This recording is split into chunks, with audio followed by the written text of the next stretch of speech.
Dr. Mamie Phipps Clark graduated from Langston High School.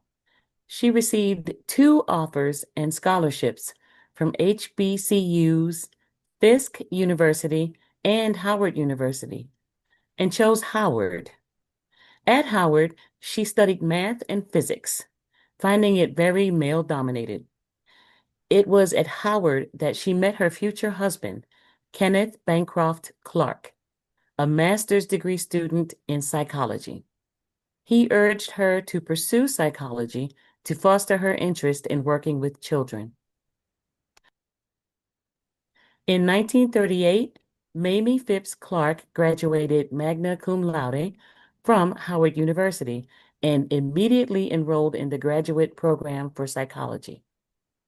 For her master's thesis, she studied how Black children perceive their self and how they become aware of their own race. Notably, she defined race consciousness as the perception of self-belonging to a specific group that is differentiated from other groups by obvious physical characteristics. Her work was foundational for how we study race in psychology today. Clark was the first Black woman to earn her PhD in experimental psychology in 1943 from Columbia University. The Clarks conducted a repeat of the original doll experiment with a larger sample size and found results that were deeper than those in the original study. In the original doll experiment, there were 4 identical dolls. All features were identical except for color. Children ages 3 to 7 were asked questions to identify racial perception and preference. Their answers showed a preference for the white doll with positive attributes to the white dolls. The Black dolls received less positive attributes and were less favored. The experiment revealed that prejudice, discrimination, and segregation caused Black children to develop a sense of inferiority and self-hatred. The Clarks interviewed 300 children from different parts of the country where many of the schools were segregated. They were given the outlines of a boy and a girl and told to color the outlines the same color as themselves. Many colored themselves white or yellow. The results: segregation in schools affect children negatively. In February 1946, Mamie Phipps Clark founded the North Side Center for Children Development, funded by a loan of $946 from Mamie's father, Harold Phipps. It was the first center to provide therapy for children in Harlem and aided impoverished families with housing assistance. Rather than the method of psychoanalysis used at the time, Mamie Phipps Clark used a comprehensive, holistic approach that better tended to the needs of the children. The center later expanded its services to include psychological consultations for behavior problems due to emotional disturbances, vocational guidance for adolescents, education in child training for Black parents, and various psychological tests. Clark and her husband founded the Harlem Youth Opportunities Unlimited project to provide education and employment opportunities for Harlem youth, including remedial education for those falling behind in school, youth employment, and teaching residents how to work with government agencies to obtain funds and services. Clark served on the board of American Broadcasting Companies, the Museum of Modern Art, the New York Public Library, the New York Mission Society, the Phelps Stokes Fund, and Teachers College at Columbia University, and was a commissioner of the Palisades Interstate Park Commission. She served with advisory groups including the National Head Start Planning Committee. Dr. Jane C. Wright was destined to become a doctor. Jane's grandfather, Dr. C. Ketchum Wright, born into slavery, but graduated from medical school. Her father, Louis T. Wright, was the first African American graduate from Harvard Medical School. He was the first African American doctor at a public hospital in New York City, and he founded and directed the Harlem Hospital Cancer Research Foundation. An uncle was a physician and president of Meharry Medical College. As a child, Wright attended the Ethical Culture Fieldston School and graduated in 1938. Wright received a scholarship to Smith College, from which she earned an art degree in 1942. Wright received another scholarship to attend New York Medical College. She completed a 3-year accelerated program and graduated top of her class with honors. After medical school, Wright completed residencies at Bellevue Hospital and Harlem Hospital. In 1949, Wright joined her father at the Cancer Research Foundation at Harlem Hospital, where they worked to make chemotherapy, very new at the time, more accessible for everyone. In studying the effects of various drugs on tumors, Wright discovered that methotrexate was an effective tool against cancerous tumors. She developed a standard for dosages, which allowed her to develop quality of life treatments for breast and skin cancer. Her work was an incredible step forward for the chemo. Her work is still used today. Wright is also responsible for the catheter, which allows drugs to be delivered to the body non-surgically. She published more than 100 papers on cancer chemotherapeutics during her career and served on the editorial board of the Journal of the National Medical Association. In 1964, she was the only woman among 7 physicians who helped to found the American Society of Clinical Oncology, and in 1971 was the first woman to be elected president of the New York Cancer Society. Dr. Wright was appointed to the National Cancer Advisory Board, also known as the National Cancer Advisory Council, by U.S. President Lyndon B. Johnson, serving from 1966 to 1970. She worked in Ghana in 1957 and in Kenya in 1961, leading medical teams treating cancer patients. From 1973 to 1984, she served as vice president of the African Research and Medical Foundation. Dr. Jane C. Wright died on February 19, 2013, in Gutenberg, New Jersey, at 93 years old. Bessie Coleman was born on January 26, 1892, in Atlanta, Texas. When Coleman was 2 years old, her family moved to Waxahachie, Texas. In grade school, she walked 4 miles each day to the segregated one-room school. She loved to read and established herself as an outstanding math student. At home, she helped bring in the cotton harvest each season. At the age of 12, Coleman was accepted into the Missionary Baptist Church School on scholarship. At 18, she enrolled in the Oklahoma Colored Agricultural and Normal University in Langston, Oklahoma, now called Langston University. Unfortunately, she only had enough money to complete 1 term and returned home. In 1915, at 23, Coleman moved to Chicago, Illinois, and lived with her brothers. While working as a manicurist at the White Sox barber shop, she heard stories of flying during wartime from pilots returning home from World War I.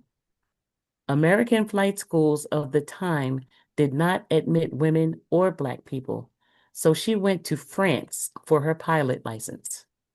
On June 15, 1921, Coleman became the first Black woman and first Native American to earn an aviation pilot's license.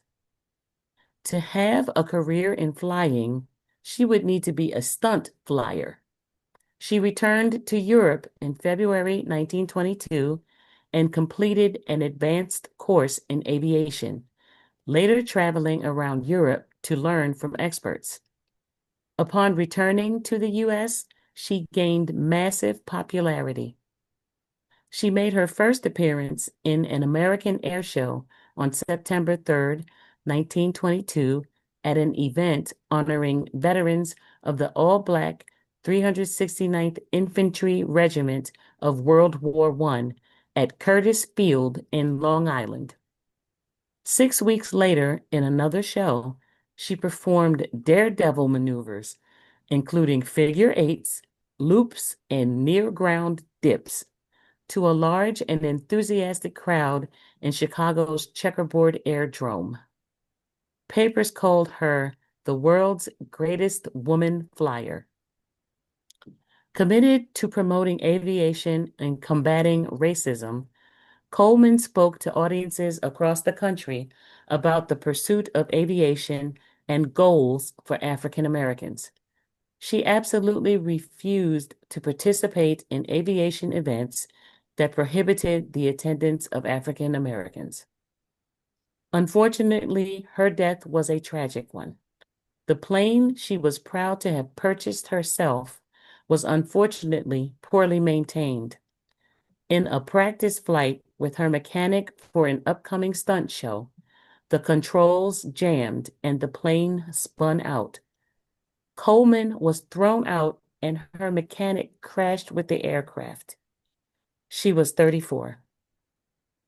Funeral services were held in Florida before her body was sent back to Chicago. While there was little mention in most media, news of her death was widely carried in the African American press. 10,000 mourners attended her ceremonies in Chicago, led by activist Ida B. Wells.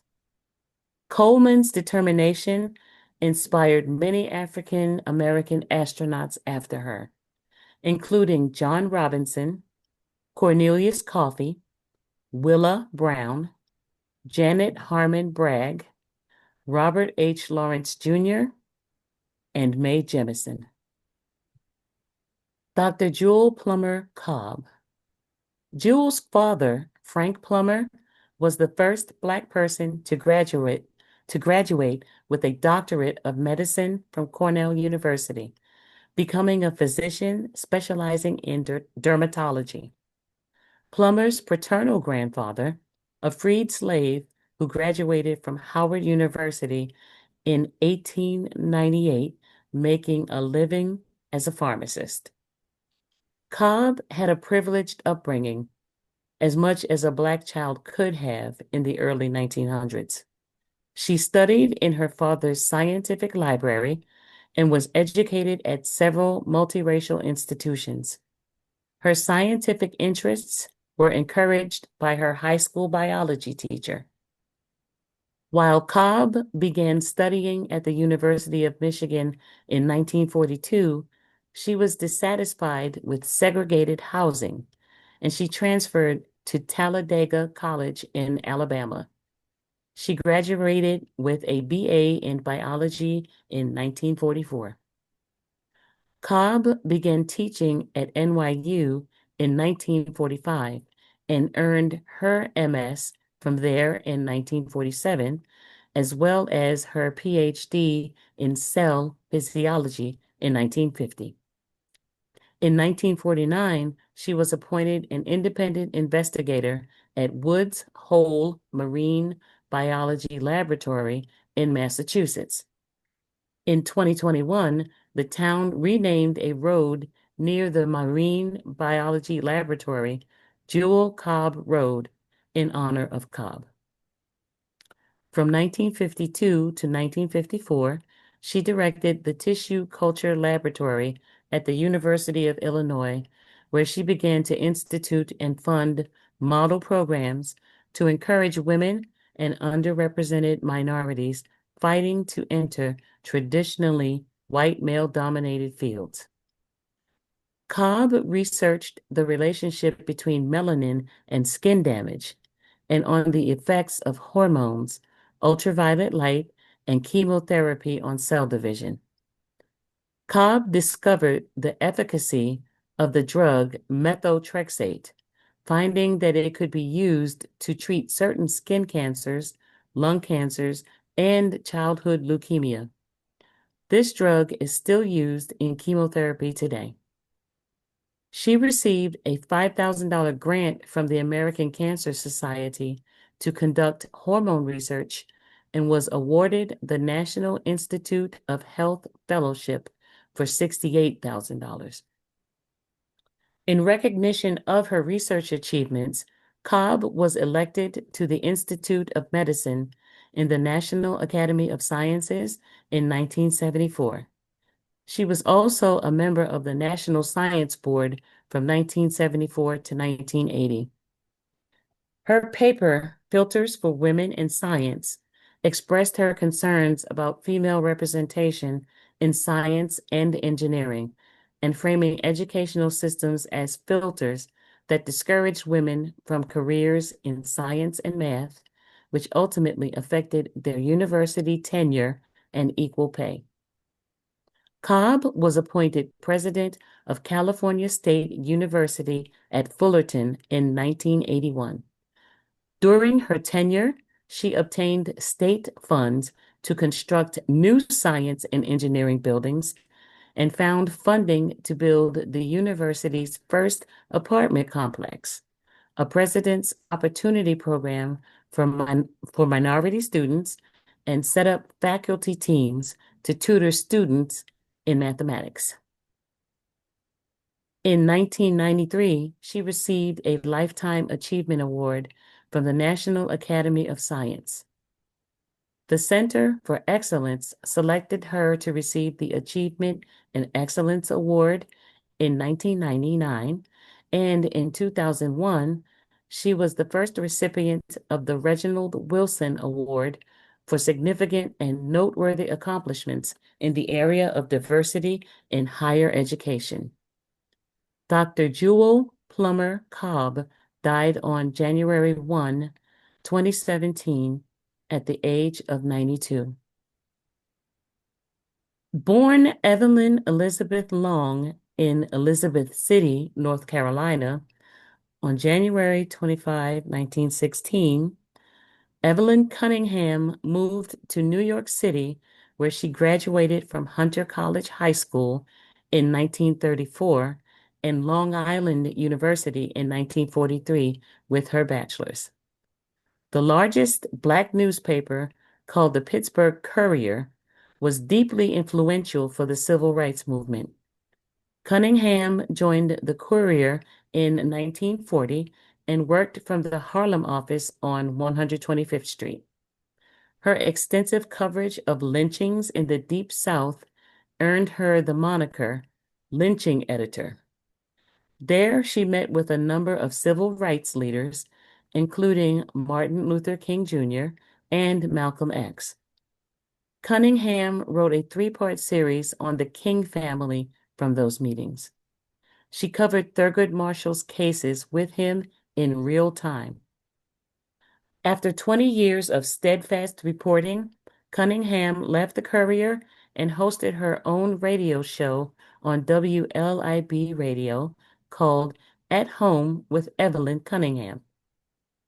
In the 1960s, Governor Rockefeller named her to lead an office on women's affairs, and she later served on government panels, continuing her work with women's rights and community issues.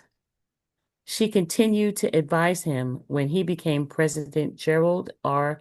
Ford's vice president.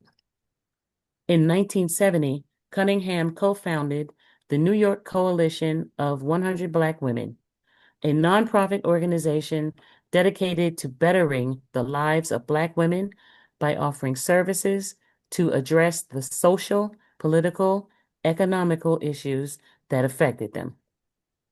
It was through the coalition that she supported many foundations and cultural institutions like the Apollo Theater and the Louis Armstrong Educational Foundation.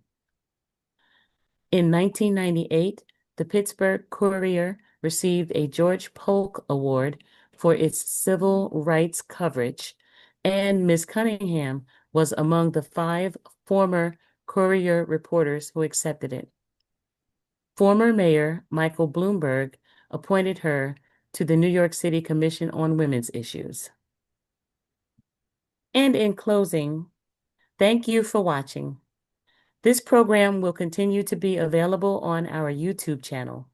So please invite your friends, both young and old, to learn a little more about Harlem's activist women.